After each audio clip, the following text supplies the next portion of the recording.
Have you ever listened to your bleeding? Do you ever think the wind's trying to tell us something? Okay, but for real, after you have a baby, your bleeding is going to go through some changes, and I want you to listen to your bleeding. So, typically, the first 3 to 4 days after you have a baby, it's what we call lochia rubra. This is the bright red, more active bleeding, really made up of blood, bits of fetal membrane, even maybe some meconium, and cervical discharge. This is the bleeding where you're probably going to need one of those big postpartum pads. We get into lochia serosa. This is more of a pinkish brown color. This is usually around day 4 to 10 or 14, like around 2 weeks. This contains less red blood cells and more white blood cells as the area is healing. And lastly, we transition into lochia alba, which is more of a whitish yellow. Usually lasts days 10 to 28. Again, mostly epithelial cells, white blood cells, and mucus. Now, this is the part where I'm saying listen to your body. If you are trying to do too much, let's say you're 3 weeks postpartum, you feel great, you're doing awesome, and you go for a big walk.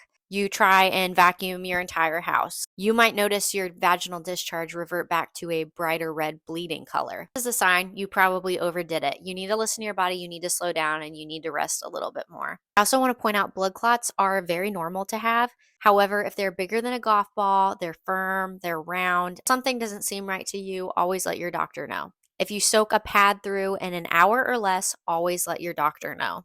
My name is Kara. I'm a mother baby nurse and a mom of 3, and I hope you follow along if you found this video helpful.